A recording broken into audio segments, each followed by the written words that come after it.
KDJ's weekly picks on game day one are brought to you by Veolia and White Plains Hospital. Hey everyone, KDJ here. It was a quick week. We're getting ready for week 6 with our weekly picks. It's another good week. I mean, this is what goes to show. Class AA in Section 1, I don't know who the best team is right now. I don't know if there's a real state championship contender in this group, but we get good football every Friday night, and this team seems to always be in part of it. That is Carmel, 3-time defending champions, taking on Scarsdale with a chance to kind of give them that springboard going into the postseason that they've gotten the last few years. This is going to be a tough matchup. Scarsdale obviously coming off that loss to North Rockland on the road, their first loss of the season, getting knocked off the ranks of the unbeaten teams. I think in a lot of ways, this may be a good thing for Scarsdale down the road. To lose the way they did on the goal line, late in the game, controversial finish, I think that goes and takes them from being a team that had a lot of pressure on them to now being a team that has a little chip on their shoulder now to have to prove after last week. They're facing a Carmel team that's going to be without Tristan Werlow. As we know, he is done for this season with a knee injury. But Carmel's still really talented. Brian McGrory at quarterback. They're going to find different players who step up into this running back role for Werlow being out. I don't know if they win on Friday night, but I do think they give Scarsdale a scare. I think the Raiders survive in a low-scoring game. I think they win 20-14, the win for Scarsdale. In Class A, great matchup here. Brewster on the road at Somers. Is Brewster for real? They're 5-1, really 4-2. Their opening season win over Boston Spa got changed to a forfeit victory. So 5-1 going in against 2-time defending state champions. The defense has to carry Brewster if they're going to have a chance to pull off this upset. I don't know if they can. Somers just keeps getting better every single week. Miguel Iglesias, Dean Palazzolo, Mason Kelly, this trio is poised for big things down the stretch. And then, don't forget this offensive and defensive line for Somers. Very unsung coming into the year. They've answered the challenge all season long. I think they win this game. I think they put up 28 points against the Brewster teams, only allowed really 21 in Section 1 play. I think they win 28-14 over Brewster. Also in Class A, another great matchup. This is actually a non-league matchup between Rye and Yorktown.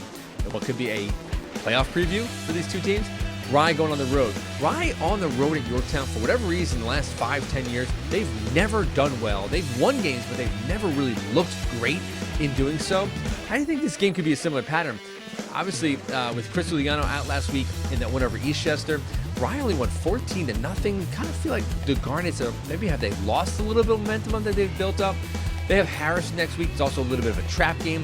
I think they go on the road. I think they beat Yorktown. I think the defense is so good. I think they find a way to slow down Galante and Gonzalez, this dynamic duo for Yorktown. And they go and hand Yorktown 27-20 victory on the road in a good football game. Biggest game of the season in Class C football.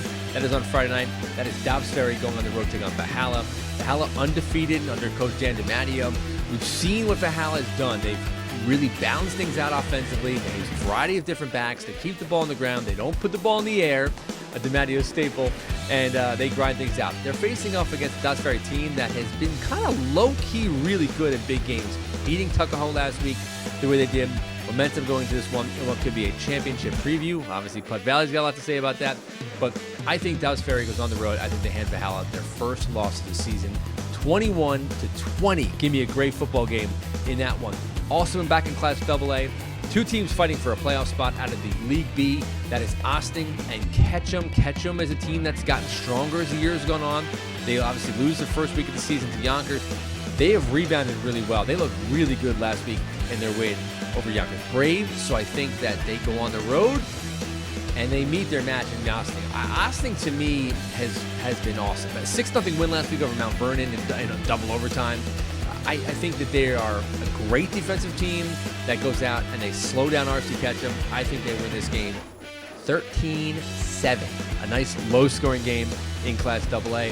And then our final game, really the game that's going to really shape things in Class B football, that is Nanuet going to Rhinebeck. This is the biggest game of the year for Rhinebeck by far for playoff purposes. They have to win this game if they're going to have any chance of sneaking in this Pioneer system. Nanuet, we've seen Nanuet last couple weeks, losing to Pleasantville the way they did last week. This is a rebound opportunity for them and get them back into the Class B playoff picture. I think they go on the road. They win 34-17 over Rhinebeck. A couple of other big games. I think Irvington and Sleepy Hollow, another big game for Class B playoff picture. A lot of the top teams played Sleepy Hollow. Irvington down at the bottom in the preseason. I think Irvington beats Sleepy on the road. And I also think Pleasantville keeps the momentum going. Another big win. They're going to knock off Byram Hills in a crosstown rivalry on Saturday night. Want to hear your picks? Hit me up on Twitter, Instagram. Enjoy Week 6.